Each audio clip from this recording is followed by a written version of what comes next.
Oye, pero esto ya es un hecho. Es un hecho. eh, O sea, empezó en Estados Unidos y va a nivel regional y a México le tocará por ahí de enero. en enero. Y esto, como dices tú, en la vida real, ¿cómo nos va a afectar a nosotros?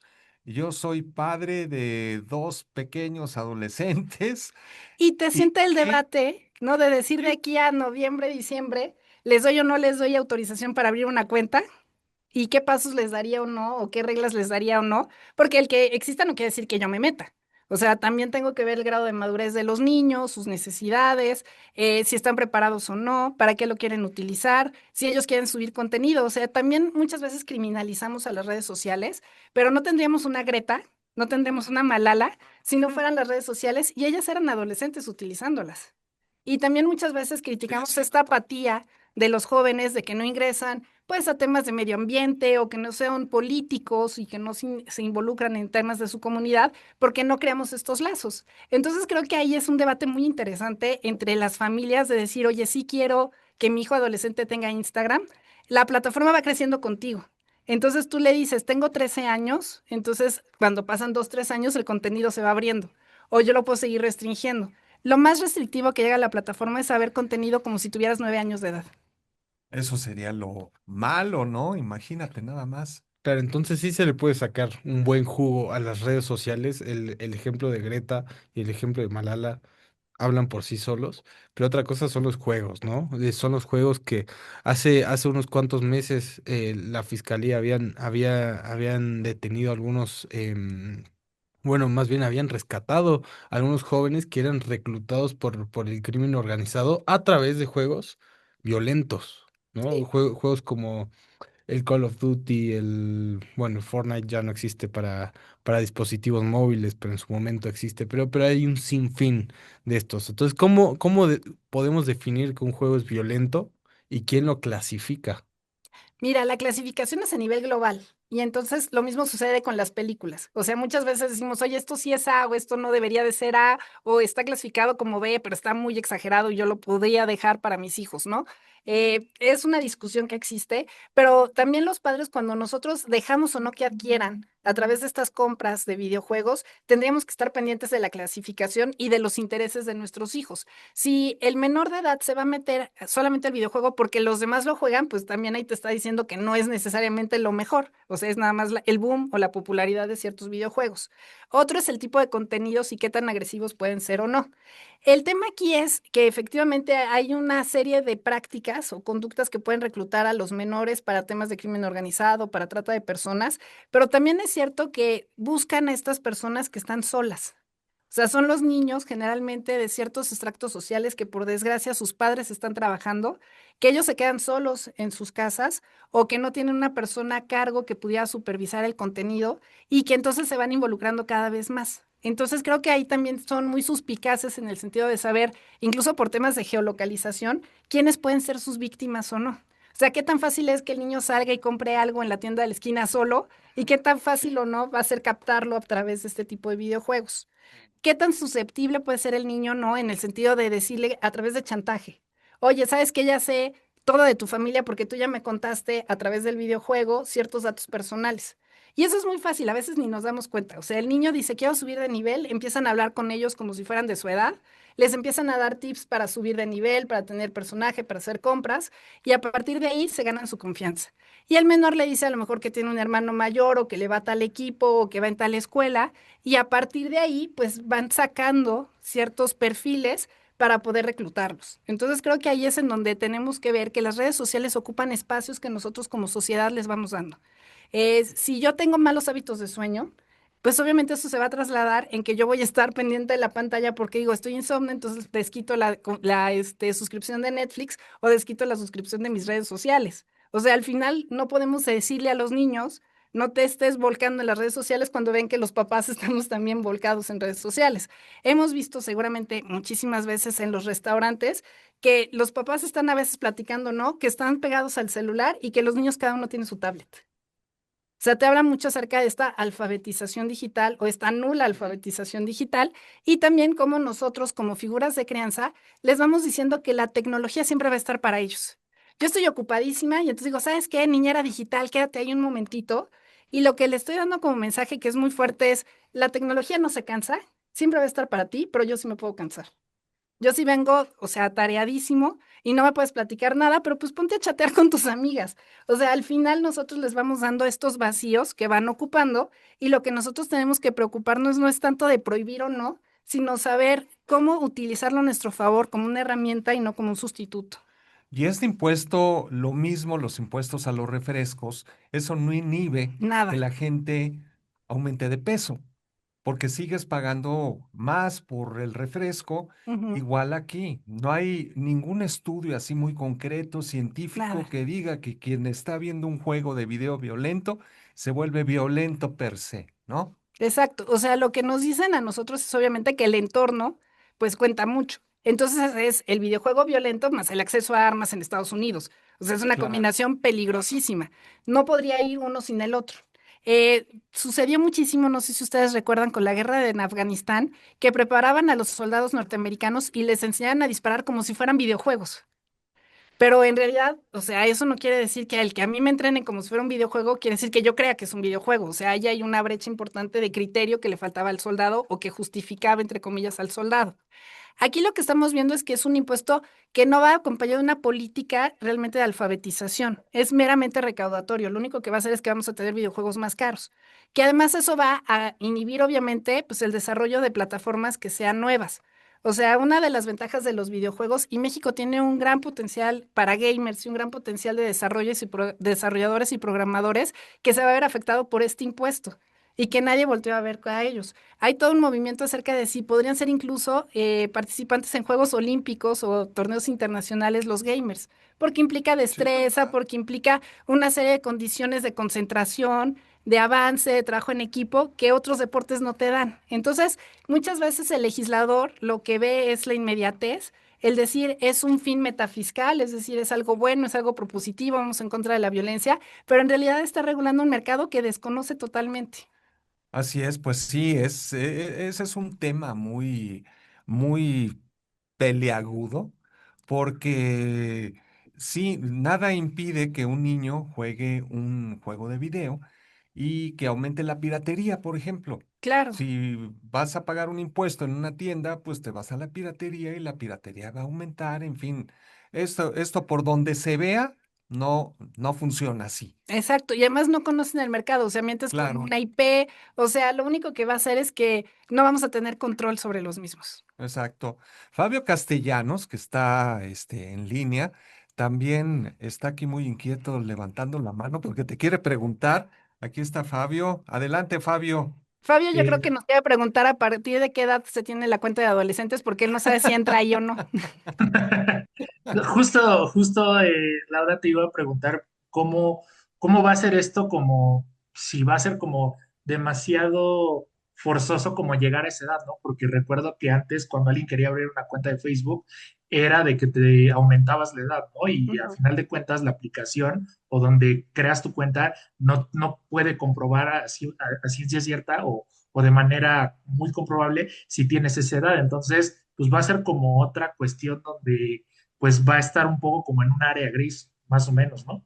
O sea, hay que tener esta cultura de la verdad. O sea, y lo empezamos a ver desde cuestiones muy básicas. Hace ratito lo platicaba aquí con Mario antes de entrar a cabina, en donde nosotros como adultos les decimos, oye, ¿sabes qué? Tengo esta prueba gratis, pongo un correo electrónico y cuando se me va a vencer, cambio la cuenta. O sea, no se trata de hacer apología al delito, pero nosotros mismos ya como adultos estamos mintiendo. Hay una práctica desde, hace muchos años en donde la gente pues conseguía credenciales de lector con otra edad para poder entrar al antro. Ujú. Ahora ya no se ocupan esas cosas, eso quedó en el pasado. Quiero Eso- pensar, eso no se hace ahora. Ajá. Pero el tema es que nosotros no estamos acostumbrados a decir la verdad. Y entonces eso se va permeando en los niños. Es muy fácil mentir en la edad y el problema o lo que te dice Meta es, bueno, lo vamos a enlazar con un adulto. O sea, un adulto con una cuenta que esté vigente, que sea anterior a la del adolescente, que tenga movimiento, o sea, que no se trate de un bot o que no sea de creación nueva. Ese es un primer filtro. Pero claro que va a haber un tío que va a decir, ay, sí, de cuates yo te lo abro, y se lo abro a todos tus compañeritos, va a haber un abuelo distraído que no sabe usar la red y que va a autorizar al menor a tenerla. O sea, claro que se puede hacer trampa, pero nosotros tendríamos que educar a nuestros hijos a no mentir, Hacer trampa. a decirles nosotros cómo no mentir y también estar conscientes de que si nos están diciendo la edad mínima son 12 años, pues no entrarle antes al TikTok, no entrarle antes a las redes sociales, porque no están diseñadas para ellos. Y creo que eso es algo como muy importante a nivel generacional. Las mamás muchas veces decimos, es que ya son nativos digitales, ya nacieron con el chip. No, el chip nosotros se los estamos dando. Sí. Y nosotros decidimos si les enseñamos o no a andar en bici, si van a andar en patines, les ponemos el casco, les ponemos las rodilleras, les decimos, oye, voy a estar una semana con dolor de cintura porque les voy a enseñar, y por qué les damos el celular a la menor provocación.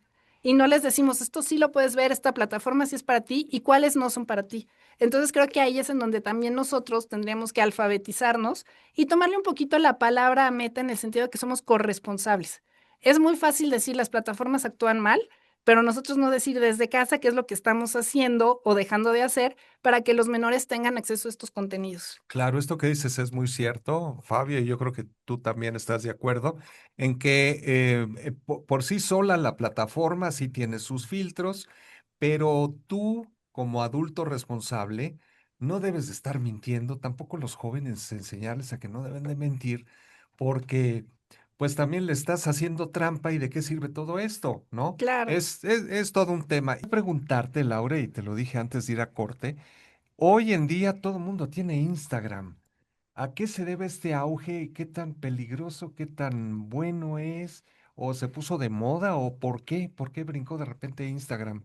Las redes van cambiando y van siendo utilizadas por las generaciones de una manera distinta. O sea, Facebook crea mucho comunidades y ahora se vuelve un poquito, a veces se ríen los más jóvenes, pero es como un punto de venta. O sea, en realidad se vuelve un poquito como este intercambio que tenemos nosotros de bienes y de servicios, lo que sucede en Meta, y está utilizado por boomers o por generaciones más grandotas. O sea, los millennials todavía ahí están, los de la generación X.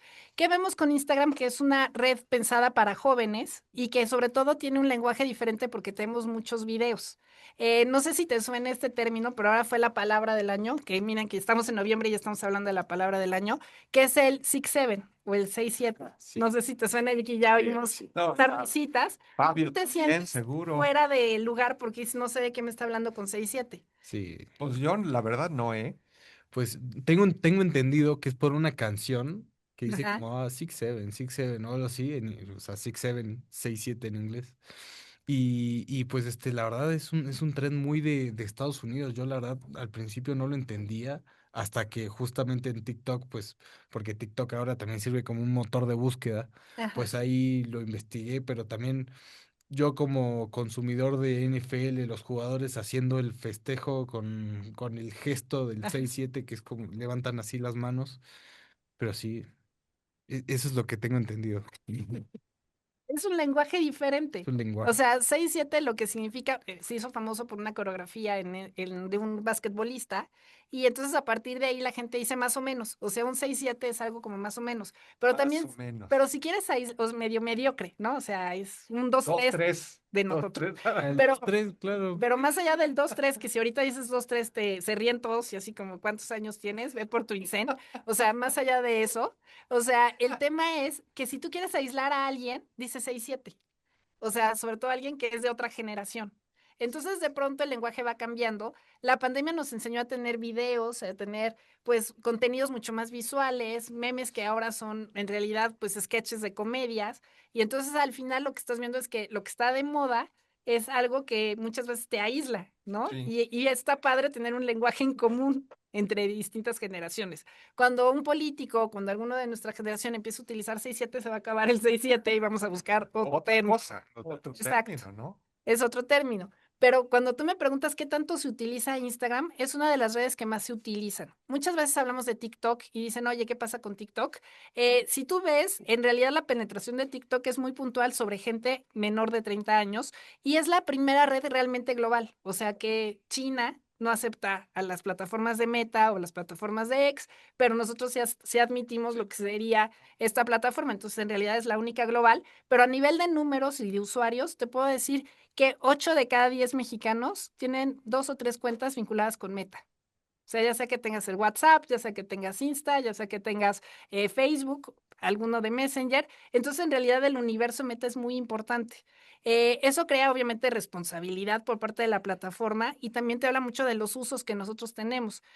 Hace un momento decían, es que utilizamos a TikTok como buscador o sea, motor de búsqueda. O sea, ¿dónde quedó Google? Y ahora viene inteligencia artificial. Pero la mayor parte de los mexicanos se informan a través de TikTok. Ah, sí, Y fíjate. eso es un dato que a mí me parece, Es pues no sé si alarmante o no, porque en TikTok te permite mucho, no solamente la nota fría, sino la editorialización. Y esa editorialización viene pues de los microinfluencers y creo que ahí viene también mucho el pulso que tuvo Donald Trump. O sea, Donald Trump lo que dijo es, necesito personas que hablen en mi campaña de mí, pero no necesito a los que tienen miles de seguidores, necesito a la gente que se ve cercana, que habla como tú, que a lo mejor tiene 1000 seguidores, pero no son bots y que crean esta conversación y que pueden decir cosas que un gran locutor o que un gran periodista no podría decir porque tiene filtros, porque tiene ética, porque tiene distintos límites. Y aquí ellos, de manera desparpajada, pueden hablar de lo que sea y pueden ser racistas o pueden ser coloquiales o pueden hablar de las armas, pueden tocar estos temas que son delicados, como migración, sin que nadie los vigile realmente. ¿Cómo vigilas a estos microinfluencers? Es muy difícil, se va pulverizando. Y eso va creando comunidades muy chiquitas. Y lo mismo está sucediendo con Instagram. Instagram es una comunidad de comunidades. Entonces, el algoritmo va cambiando muchísimo y eso hace que sea cada vez más personalizado y que sea mucho más disfrutable, por así decirlo, a distintas generaciones. Mira, nada más que interesante todo esto que nos dices de las redes sociales. Yo no me lo imaginaba así, ¿eh? De Sí, veras. realmente. Pero ahora ya aprendí el 6-7. Claro, claro, ya pues.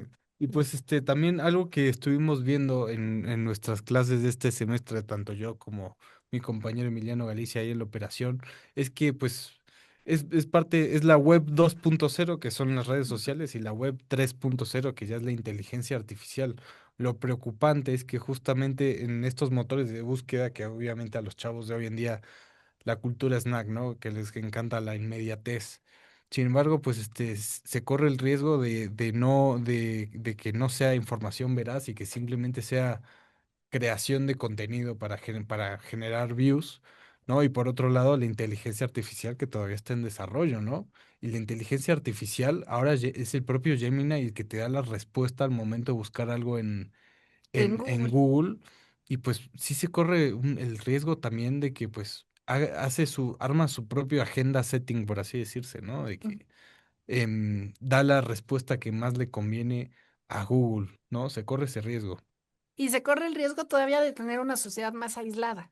O sea, cuando nosotros preguntábamos en X, cuando todavía no entraba Elon Musk y lo echaba a perder del todo, algún tema, tú veías distintos posts a favor o en contra del debate que existía alrededor de eso. Ahora tú lo que vas a tener es información personalizada y no vas a tener el contraste de esa información.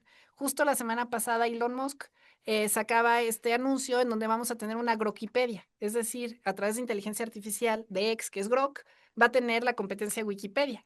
Y lo primero que dice es, ya no vamos a tener el sesgo izquierdista woke que tiene Wikipedia, nosotros vamos a ser de derecha. Entonces, claro, todas las entradas que tú busques ahí van a tener pues esta limitante o esta editorialización en donde van a hablar de ciertos temas solamente desde el punto de vista conservador de derecha, acorde a lo que dice Elon Musk. Eso no te permite llegar a tener conversación con el otro. O sea, lo que te hace es ver tu verdad. Y por eso vemos esta polarización con temas muy puntuales. O sea, si ustedes ven, por ejemplo, la semana pasada lo que vivimos con los medios de comunicación y Simón Levy, o sea, me Sí. pareció muy emblemático. Yo quería creerle a Simón Levy Ah, y entonces quiero creer en esta teoría conspiranoica en donde dicen que seguro tuvo un atentado y seguro el gobierno lo persigue. O sea, yo quiero creer eso y entonces es música para mis oídos lo que él me está diciendo, porque ya estoy sumamente polarizado.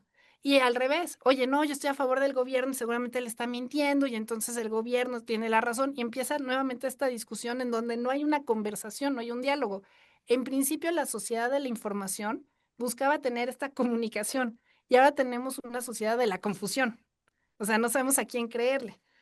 Bill Gates habla de 4 grandes revoluciones en los últimos años a nivel tecnológico. Habla del tema de la computadora personal, que aquí están todos muy jóvenes, pero pues para nosotros era una gran novedad que tuviéramos una laptop y que no fuera un armatoste que tuviera que estar conectado todo el tiempo. Después tuvimos los smartphones que pues tienen alrededor de 20 años, 15, 20 años, en donde ya tienes tu oficina en la palma de tu mano. Después viene el boom de las redes sociales, pero ahora estamos viviendo inteligencia artificial. Entonces, en una generación de una persona de 40 años, vivió estas 5 modificaciones o revoluciones en la forma de trabajar, de entretenerse, de informarse, de viajar.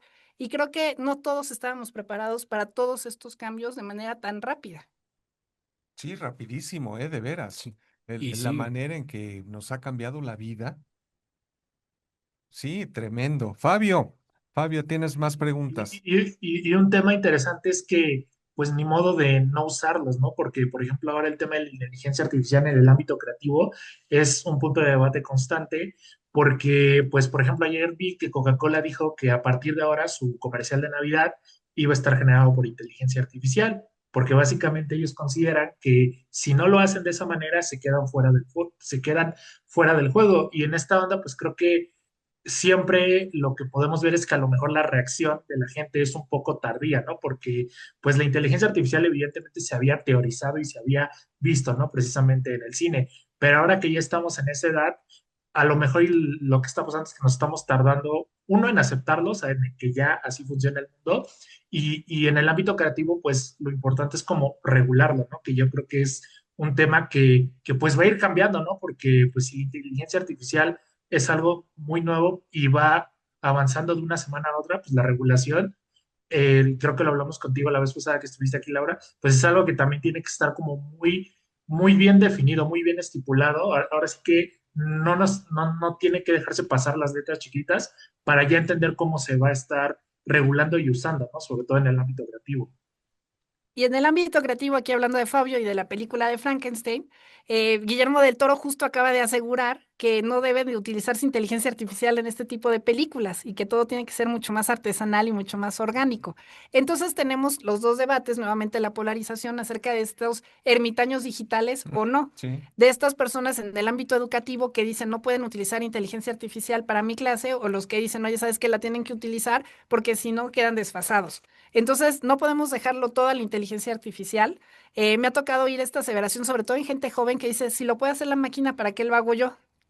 Y no deja de tener cierta razón. O sea, si el cálculo mental lo puede hacer la máquina, pues entonces, ¿qué habilidad es la que yo tengo que tener como alumno o qué competencia estoy ganando para hacer este ejercicio? Y como docente te pone, pues obviamente, a replantearte muchos contenidos que tú ya dabas por sentado. ¿Qué es lo que me hace razonar y qué es lo que me hace tener pensamiento crítico y qué es lo que era de memoria? Hay cosas que sí tenemos que utilizar la memoria o no, si la máquina puede fallar. O sea, toda esta discusión acerca de si podemos entrarle o no al debate. Y por eso les decía yo al inicio de que no podemos decir que no tengan redes sociales porque son malísimas, pensando que a los 18 años ya vamos a tener muy buenas decisiones. O sea, ojalá que así fuera, ¿no? Que se nos abriera el cerebro y dices, ya tengo 18 años y ya puedo hacer todo muy bien, porque en realidad todos nos podemos equivocar en redes sociales, todos nos podemos equivocar utilizando inteligencia artificial y a veces no estamos preparados ni siquiera para reaccionar.